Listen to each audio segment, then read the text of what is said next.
I've never seen this many teenagers. Well, my name is Jessica. Can you hear me okay? Yes.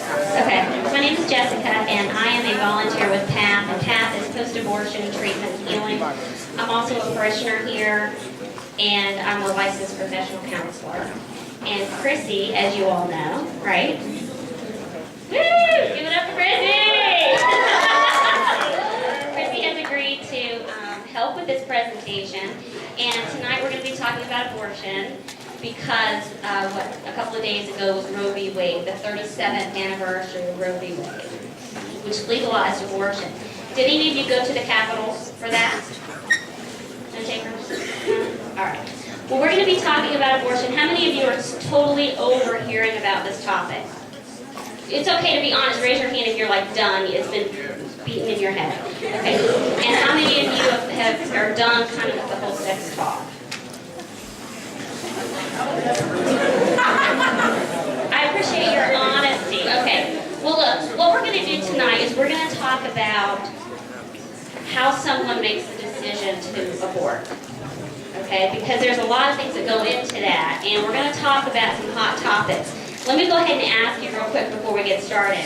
What are some of those hot questions that you have, or those issues you have with abortion versus choice or life? Abortion's bad. What's that? Abortion's bad. Okay. It is? Do you have a question? Like rape? What about rape? Is that a question that anyone has? Like, is abortion okay in situations of rape? How many of you have that question? Okay. What about in case where the mother could die? How many of you have that question? Okay. Are there any other hot topic questions that you have? What if the mother cannot financially support the child? Okay. All right. All right. Let me just tell you that over 92% of Down syndrome babies are aborted. Over 92%. You're going to hear some statistics tonight that are going to alarm you. And that Atlanta is within the top 10 most abortive cities in the United States. So, I'm the wet blanket of this party. But you will leave here tonight knowing something that you didn't know before. All right, so we're going to get started, and Chrissy is going to start. Hello, everybody. The reason we're here tonight is to tell you the truth about abortion. A few years ago, I didn't really care about the subject, but now that I know the truth, it's kind of become my passion to defend human life and just let people know the truth. A lot of my friends would give me the old excuse of, oh, it's just a clump of cells, it's not really a real thing until it's 16 weeks old. So the reason we're here tonight is to clear all of those rumors out and just tell you the truth. So, can you hear me okay? Yes, good. So if you can see this, there were more abortions and live births in DeKalb and Fulton County in 2005 by over 2,500 babies. 1 in 10 abortions are performed on girls under the age of 15. There were 507 abortions in 2006 on girls between the ages of 10 and 14. Do you have questions? They didn't ever abort babies. I can't hear you, I'm sorry. They didn't abort babies. Does that mean the population No. We can handle stuff. We can totally handle stuff. An abortion can be obtained until the moment a woman goes into labor. So if I were pregnant and due tomorrow, today, I could have a legal abortion. And men have no legal rights to their unborn baby, even if they're married. If that is new information to you, raise your hand. So guys, so what do you think about that, guys? No legal rights whatsoever. Just think about that.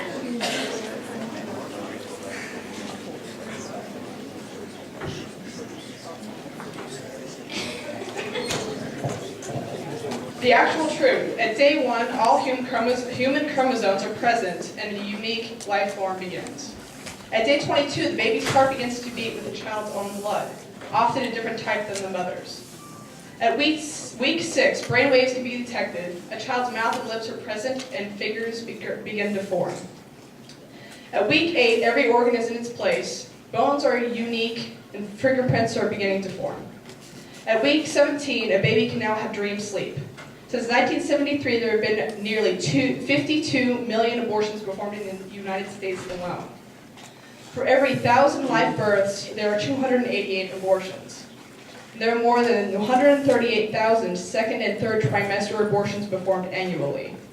48% of all abortions are performed on women who have had at least one previous abortion, and abortion is legal throughout all 9 months. If any of that information is new to you, would you raise your hand? All right, so here's what the church teaches about life. And you may know this, and this is in the Catechism. And of course, the Gospel of Life, Pope John Paul II said the human being is to be respected as a person from the moment of conception. If we look at the Catechism, it also says the child possesses genuine rights. The right to be respected as a person from the moment of his conception. Human life begins at conception, and that any deliberate participation in the killing of that defenseless life is a sin. Human life is sacred because from its beginning it involves the creative action of God. So I think the church is really clear about when life begins and the fact that it is absolutely unacceptable to have an abortion. It even says no one can under any circumstance claim for himself the right to directly destroy an innocent human being under any circumstance. Well, I'll wait for the hands to go up on that. All right. There you go. I want to start out by asking, how many of you have gotten into a fight with your friends over something you both disagreed on?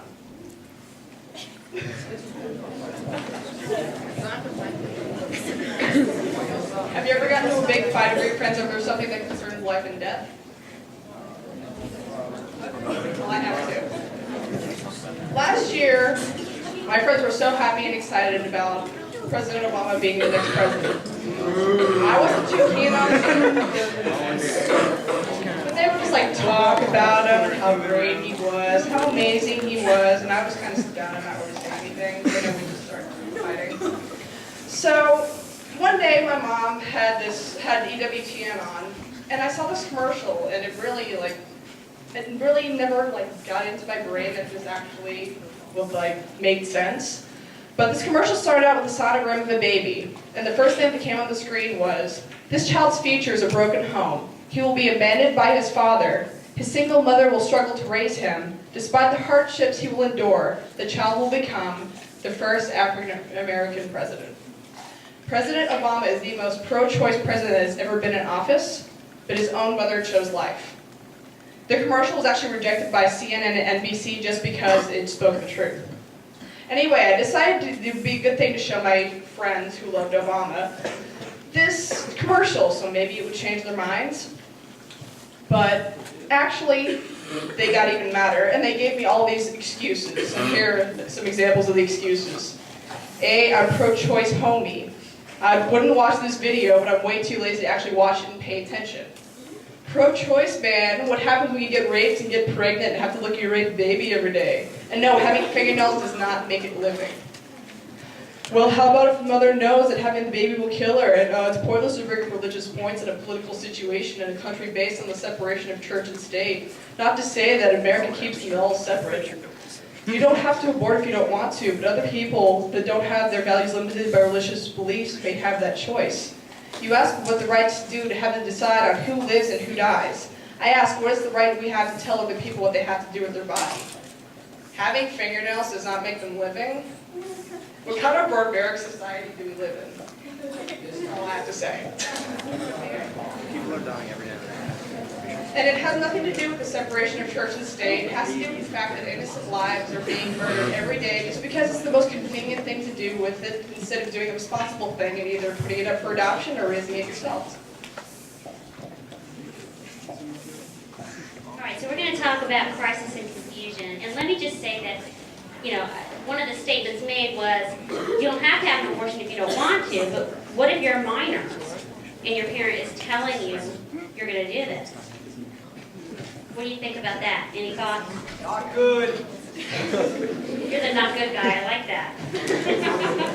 It's not good. And we can talk later tonight about what to do in that situation.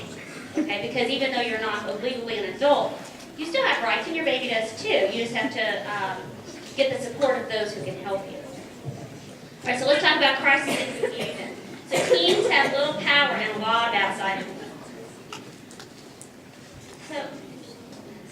So this is the lie of abortion, all right? It promises to erase the problem, to turn back the clock like it never happened, to allow her and the guy to get back to their lives, finish their school, and have work or career uninterrupted.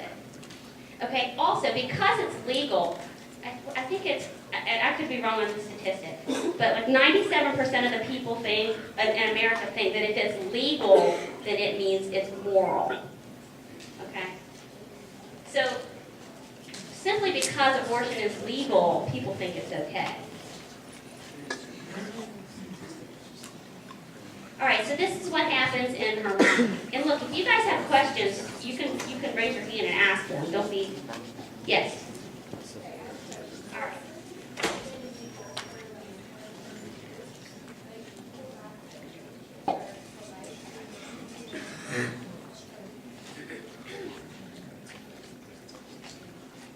So if we reversed it, the question is, don't you think people would go behind, go and get it done like in alleys, back alleys, that's kind of what people say. Well, the presumption is that right now abortion is safe because it's legal, and that's not the case. I mean, abortion is an incredibly invasive procedure, and we know that it already kills one person, so it kills the baby. And there are instances where women are dying from abortions today, particularly teens, because 40% of teens are not going to tell their parents that they've had an abortion. And then when they have physical and medical complications, they're not going to tell their parent, and then they end up dying. So I don't know that, it's funny because I come from a healing perspective instead of a legal perspective. But I don't know. I don't know that it would, I think it would dramatically decrease if it were not legal, because people would get arrested for performing abortions. So this is what happens when a teen or young woman is pregnant. She might tell herself, you know what, if I abort, then people aren't going to talk about me because they're not going to know that I was pregnant. They're not going to judge me. I can finish school. I'll be able to have fun. And since it's legal, it must be safe and acceptable. I can have babies later. We'll talk about that also. It'll be like it never happened. But that's not the case. The other thing is, women that choose abortion, there are some women that choose abortion and they don't care. They don't think twice about it. But that's not the norm. Okay? Because a lot of women are coerced into abortion. 64% of women feel pressured by others to abort. And people benefit from her aborting. For example, if she aborts, the father of the baby doesn't have to pay child support. There's no marriage involved. There's no gossip involved. It can be hiding neglect. Let's say the parent, the mom of the daughter of the teenager is allowing her daughter to date someone who's much older. Well, the mom would get in trouble for that. So in order to hide that, then she might encourage abortion. There's no financial sacrifice for anyone.